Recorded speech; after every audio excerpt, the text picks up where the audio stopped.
कांग्रेस, क्योंकि पहले संपत्ति बंटवारे का मामला और ठंडा नहीं हुआ था, उसके बाद में टैक्स वसूलने को लेकर जो बयान आया उस पर कांग्रेस घिर गई है। इस विषय पर बात करने के लिए तीन खास मेहमान मेरे साथ मौजूद हैं, उनका परिचय आपसे कराते हैं। शिवम त्यागी हैं, प्रवक्ता भारतीय जनता पार्टी के, इसके अलावा रितु चौधरी हैं, प्रवक्ता कांग्रेस पार्टी की, साथ ही साथ वरिष्ठ पत्रकार हितेश शंकर जी मेरे साथ इस वक्त स्टूडियो में मौजूद हैं। आप तीनों को बहुत बहुत स्वागत है। रितु जी, शुरुआत आपसे। आपको लगता है कि कांग्रेस के बड़े नेता से सेल्फ गोल हो गया, ये गैर जरूरी बयान था, इससे बचा जा सकता था कम से कम? और दूसरी महत्वपूर्ण चीज, क्योंकि कांग्रेस ने खुद अपने आप को इस बयान से अलग कर लिया है, तो ऐसे में ये दिखाता है कि कैसे सेल्फ गोल कांग्रेस का हो गया है, वो भी चुनाव के इस समर के बीच में। रितु जी,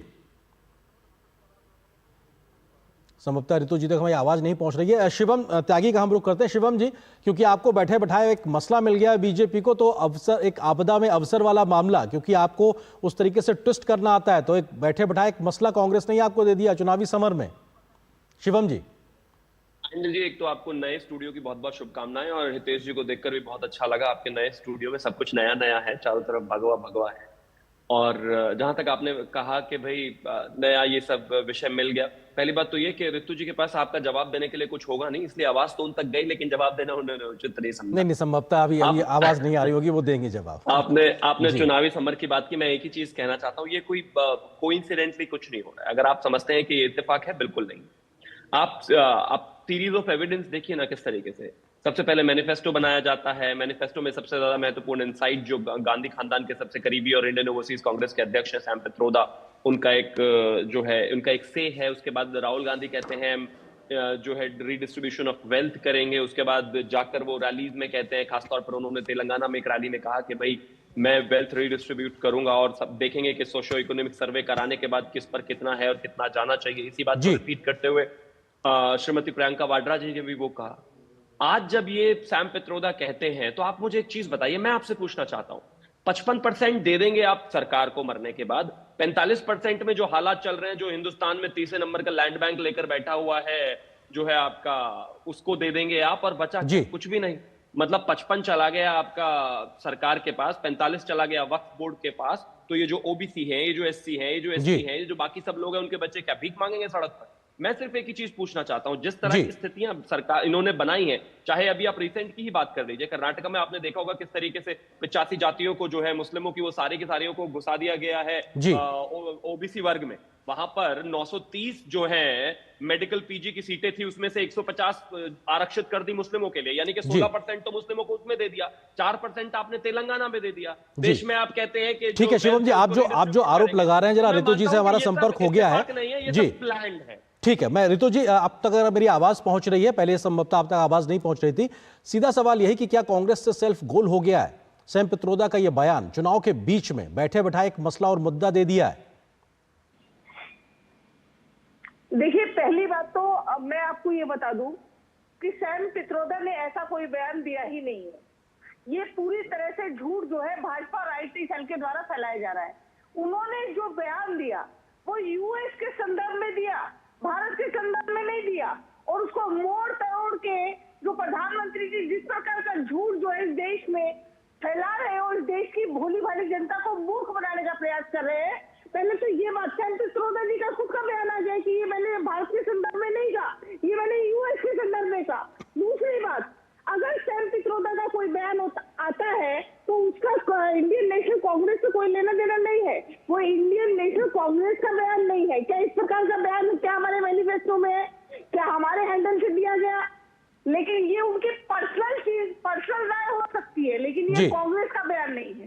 तीसरी बात मैं आपको बता दूं, जिस कानून के बारे में बात की जा रही है प्रधानमंत्री जी के द्वारा, और देश की जनता को मूर्ख बनाया जा रहा है कि उनका मंगलसूत्र तक छीना जाएगा, वो असल में वो जो मुद्दा है, वो जो सपना है, वो जो ये इरादा है इस प्रकार का, वो तो भाजपा का है।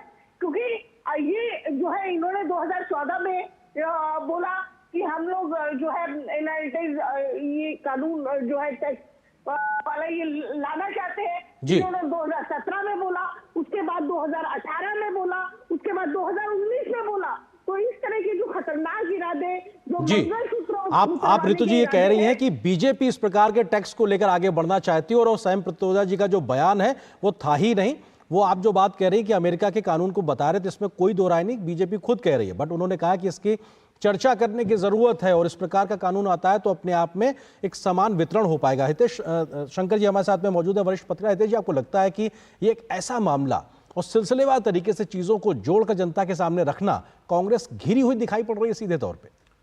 वास्तव में जब उसके नेता ऐसे हों तो लुटिया डुबोने के लिए बाहर से कोई आएगा, मुझे नहीं लगता उसकी आवश्यकता है। और ऐसे समय पर दोनों ही तरह की चीज़ें कि एक तो बयान को अगर स्वीकारते हैं तो, और उसके साथ में अभी मैंने देखा नेता को नकार दिया कि सैम पित्रोदा से कांग्रेस का कुछ लेना देना नहीं है। अगर ये लेना देना नहीं है तो आपका डायस्पोरा और कनेक्ट से भी कुछ नहीं लेना देना रहेगा।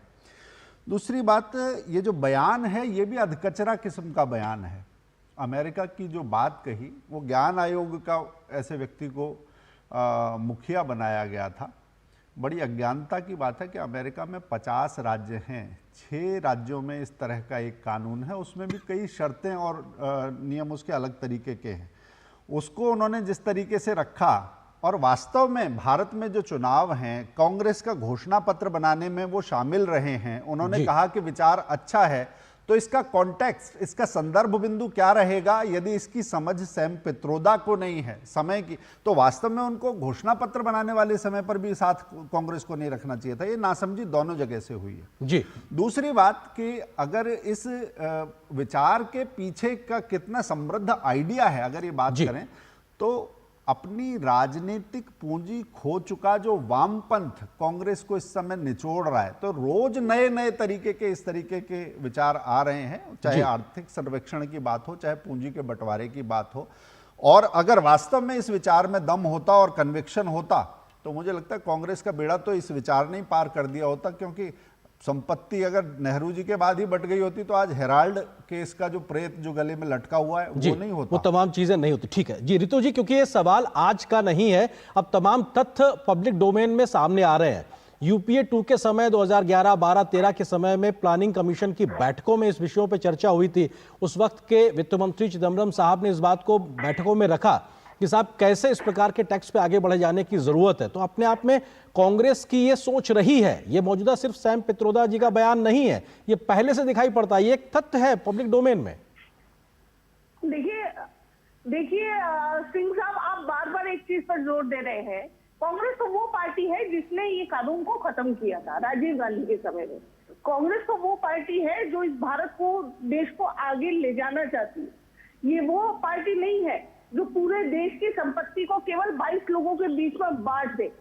आप जो इस तरह की जो बयानबाजी है जी, तो ये तो बीजेपी हमेशा से करती आई है। रितु जी विनम्रता के साथ रितु जी, आपको इसलिए टोक रहा हूं क्योंकि आपने सैम पित्रोदा जी के बयान को खारिज किया कि साहब हटा दीजिए। वो तो सरकार में रहते हुए चिदम्बरम साहब उस वक्त वित्त मंत्री थे, आप उनको बयान को या उनकी उस विचार को कैसे खारिज करेंगी?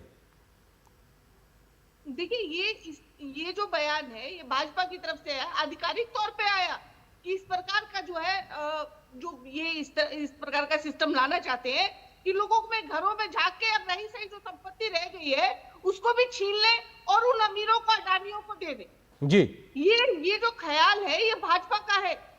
हम तो न्याय की बात करते हैं। नहीं, अभी आप न्याय की बात कर रहे हैं, इसमें कोई दो राय नहीं है, लेकिन जो चिदम्बरम साहब का बयान है, मैं स्पष्टता से एक सीधा सवाल पूछ रहा था कि चिदम्बरम साहब के बयान को भी आप खारिज कर रहे हैं कांग्रेस की तरफ से? वित्त मंत्री थे उस समय यूपीए में। देखिए, इस प्रकार का कोई भी आधिकारिक बयान नहीं दिया गया, और अगर इस प्रकार की कोई कन्वर्सेशन या कोई डिस्कशन हुआ है उसको आप आधिकारिक बयान नहीं कह सकते। ये पब्लिक डोमेन में है और बिल्कुल प्लानिंग कमीशन की बैठक में हुआ था। शिवम जी, क्योंकि वो खारिज कर रही हैं कि साहब सैम पित्रोदा जी का कोई बयान कांग्रेस पार्टी का तो है नहीं, आप बात का बतंगड़ बना रहे हैं, बल्कि वो न्याय देने की बात कर रहे हैं, आप लोगों की संपत्ति हथियाने की कोशिश कर रहे हैं। शिवम जी, एक कदम आगे बढ़कर उन्होंने ये भी कहा कि हमारा तो सैम पित्रोदा से कोई लेना देना ही नहीं।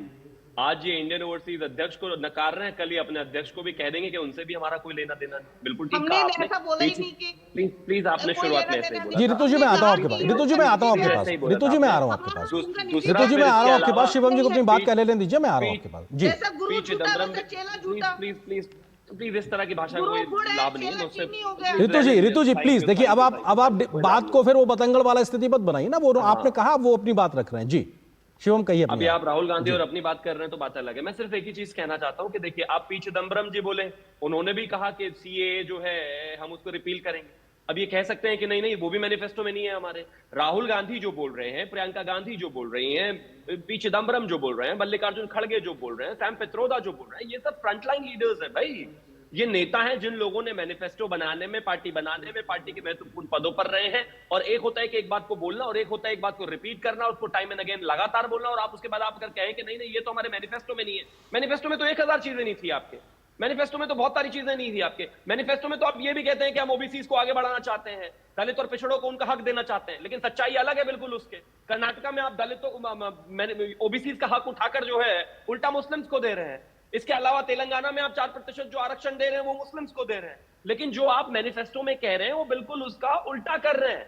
तो बात बहुत साफ है जी। कांग्रेस की जो नीति है, कांग्रेस की जो नीयत है, वो टाइम एंड अगेन इनके नेताओं द्वारा जनता के बीच में रखी जाती है। जनता भी इस बात को तय कर लेगी और ये छोटा विषय नहीं है। मैं फिर से वही कहना चाहता हूं, अगर आज के समय में आदरणीय गृह मंत्री जी जो भारत सरकार है, अगर वो कोई बात कहते हैं तो उस बात का वैल्यू है, उस बात का वजन है। अगर पुराने समय के जो मिनिस्टर्स हैं वो आज कोई बात कह रहे हैं जो मैनिफेस्टो कमेटी का और आपकी कोर कमेटी के बहुत ही महत्वपूर्ण मेंबर हैं, और एक बात को वो बार बार रिपीट कर रहे हैं, तो आप कितना भी कहते रहिए, आप मैनिफेस्टो में कुछ ऐसे पॉइंट डाल रहे हैं जिसमें बिना मुस्लिम करे हुए लोगों को अपील करने का जो आप कोशिश कर रहे हैं, जी शिवम जी, सीएए को रिपील करने की जो बात कर रहे हैं, वो इनडायरेक्टली नहीं डायरेक्टली आप ये कह रहे हैं मुस्लिमों के हम आपके साथ खड़े हो। ठीक है हितेश जी, आपको लगता है कि हमने पहले भी कई बार ऐसा देखा है कि जब कांग्रेस पार्टी के बड़े बड़े नेताओं के कुछ ऐसे बयान आए जो विरोधाभासी थे, कांग्रेस पार्टी ने हमेशा उस बयान से अपने आप को किनारे कर लिया। ये अपने आप हमने लगातार देखा।